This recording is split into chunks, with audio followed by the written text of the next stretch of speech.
Today's daf is daf mem tes. We're going to begin. The last word is Rabbi Lazar. The line starts with Peida. Rabbi Lazar also holds that one who instructs a shliach such a manner is only being mar makim his position to him. Tonight we learned in the Mishnah, if there was a woman who said to her shliach that receive my get for me, from my husband, such place, and now he received her get from elsewhere. Also, it's possible. Rabbi Lazar holds it's not a problem. Why? Because he holds marmakim.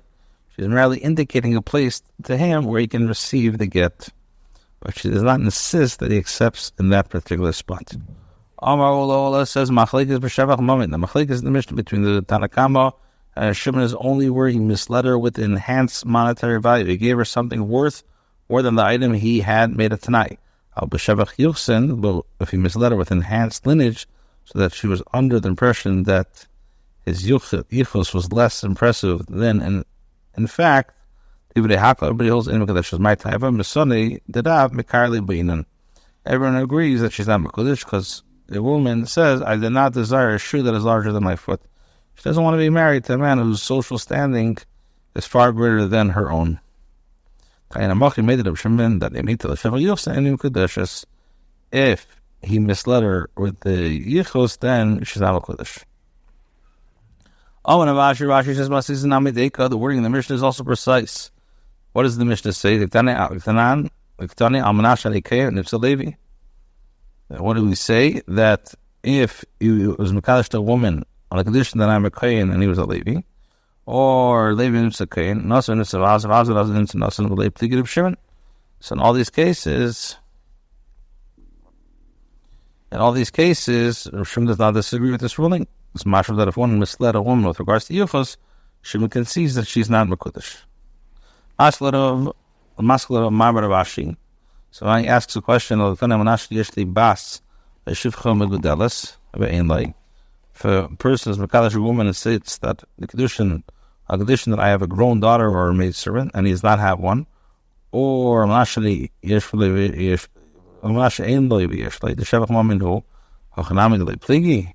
So in these cases, does Rav Shimon not disagree simply because the Mishnah does not mention his opinion in that case? Rather, the Polig B'Desha within the Sefer, they disagree in the first case and the same in the second case. The Polig B'Desha within the Sefer in both cases. Where it says, how could you compare the case also b'shevach moment? But in both cases, we're talking about enhanced money value. So Polig B'Desha within the Sefer. They disagree in the first clause and the second clause. But here, where it's a case of enhanced lineage, then if Isa the Polig, if it's so that Shimon disagrees, needs to let him teach that explicitly. The fact that no machlekes is recorded in the case of the enhanced yuchsin is proof that he concedes in that case.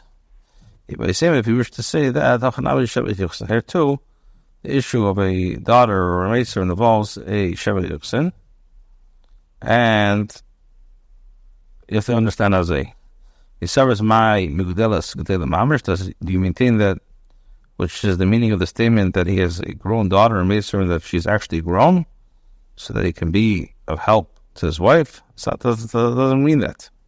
My migudelas gadelas. What is the meaning of grown? That it means that she grows, and the daughter of a maid servant was a hairdresser. So why is this a drawback?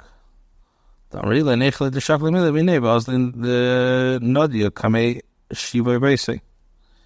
can say it's not satisfactory for me to live in the house with the hairdresser, as she will take words she hears from me and will go past them before my neighbors.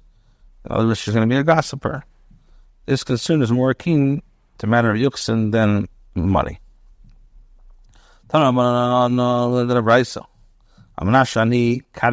If a person said to a woman, be mekadosh to my condition that I'm literate with regards to Torah. Once he has read 3 psukim in the shul, so Arizim Kadesha, she's Mekadesh. So she could be a targum. Yudah says that she's not Mekadesh until he reads and translates psukim. So the Gemara says, Yitargim midaite. Does Rabbi Yehuda mean that one translates according to his own understanding? But isn't it taught that Rabbi Yehuda says that a person who translates a pasuk literally is a liar? Says it distorts the meaning of the text. And a person who adds his own translation is cursed. What's translated means is referring to accepting translation. And this applies only if he said, I am illiterate. But if he said, I am a reader, this indicates that he is an expert in the reading of the Torah. Unless he knows how to read the Torah, the Nevi'im Neksuvim with precision. Where this also is a similar case, if a person says to a woman, a condition that I study, this Gamar halachas has to be halachas, and Torah has to be Torah itself. Basically, they ask the Shaila, Ezi Mishnah, what is the meaning of the Mishnah? Neither of them, however, say it refers to the Torah itself. So the Gemara says, my Torah, what is the meaning of Torah? Midrash Torah. This is the Midrash of the Torah. This statement applies only if he said to her, I study. But if he says, I'm a Tana, the Tana is a Sifra, but he has to know Mishnah, Sifra, and Tisefta. The person says to a woman, I Talmud. That I am a student. We don't say a student like these great Shimon Azah and Shimon Zema were called students to spread the great knowledge, and they never got smicha.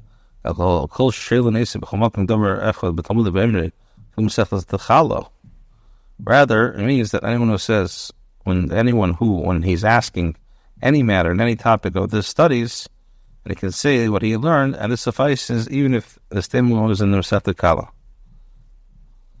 If a man says to a woman, be mekadosh to me in condition that I am a chacham, we don't say he has to be at this level. He's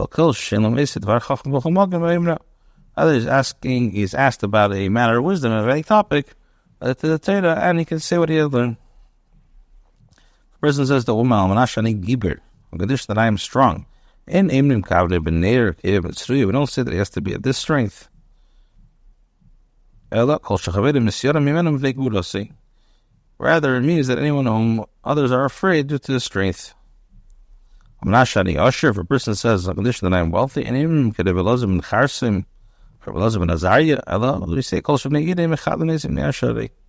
anyone who is honored by the members of his town due to his wealth. Person says to a woman, I'm tzaddik.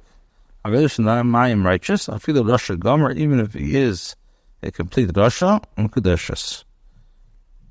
She is Mukadeshus. Perhaps in the meantime he had thoughts of Shuv in his mind and is now righteous. Now, the same thing, I'm not Shani Rasha. If a person says, I'm that I'm a Rasha, I feel tzaddik Gomer, Mukadeshus. Why? Perhaps he had thoughts of Avodah Zarah in his mind. It's a serious sin that would earn him a label of Russia. Now we're saying 10 kav of wisdom descended into the world. Tisha Natlar Yisrael Echad Kolei Kulei. Yisrael took 9 of them, and the rest of the world took 1. Asara kav Yefi Yerd Le'ilam. There was 10 kav of beauty descended into the world. Tisha Natlar Yisraelim. Yisraelim took 9. Echad Kolei Kulei, and the world took 1. Asara kav Ashiris Yerd Le'ilam. There was 10 kav of wealth ascended into the world. Rome took 9 of it, and the rest of the world took 1. So the kav maniyas yerd le'ilam, there were 10 kav of poverty descended into the world. Babel took 9, and the world took 1. So the kav gasas yerd le'ilam, 10 kav of arrogance descended into the world. Elam took 9, and the rest of the world took 1.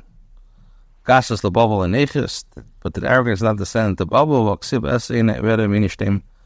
Nashim it's Furuch Bechanfeim, but Lahina Knofayim Kanfi Hachasida Betishna Saifa Ben Arz Ben Ashmayim, Malachat Ever beyond a hema melechas sesev v'emer ele livnei law bayis bar shina. The pasuk says, then I lifted my eyes and saw, and behold, came forth two women, and the wind was in their wings. For they had wings like the wings of a stork. And they lifted up the measure between the earth and the heaven. Then I said to the angels, and I spoke to them, to where do they take the measure? And he said, to build her house in the land of Shinar. Or Rabbi S Greenwald says, this refers to flattery and arrogance that this says in Babel. This indicates that arrogance reached Babel as well. Right, says in, yes, it descended here in Babel, and it made its way there to Elam. The Economy Diktani, what does the pasuk say? Livneis lo bayis, to build her a house, which indicates that the original intention was to build a house in Babel, but was not build it. Shvami no, learn from here. Is itself Amarav Simlagasus, a sign of arrogance, is Anius, is poverty. Anius Babel Dika, and there's poverty in Babel. Or it says my Anius, what does it mean, poverty? Anius to Teda. It's referring to poverty with regards to Teda. We have a little sister and she has no Shadayim. This refers to Elam, who merited to learn, but did not merit to teach. They did not produce terror capable of imparting their wisdom to others. 10 kav of strength descended to the world. Persians took 9, and then the rest of the world took 1. 10 kav of lice descended into the world. Tishna atlamade chuli. Mother took 9, and the rest of the world took 1. 10 kav of kshaf near the elam. Tishna atlamitzayin. The Mishai took 9, and the rest of the world took 1. 10 kav negoim near the elam. There were 10 calves of plagues descended to the world. Tishna atlachazilim.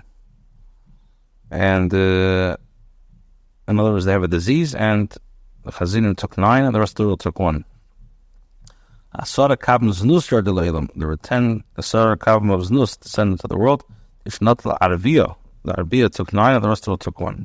Asara kabim azus yard elam. There were 10 kabim of brazenness descended to the world. Tishanat mishan choli mishan, which is near Babel, took 9, and the rest of it took 1. Asara kabim sich yard elam. 10 kabim of conversation took the world. Tishanat nashim. And the woman took 9, the rest of the world took 1. Asara kabim shifrus yard elam. 10 kav of drunkenness descended to the world. Tishanat l'kushim. The kushim took 9. The rest of the world took 1. Asar kav m'shinir l'elam. 10 kav of sleep descended to the world. Tishanat l'avadim. 9 the slaves took. V'echanat l'elam. And the rest of the world took 1.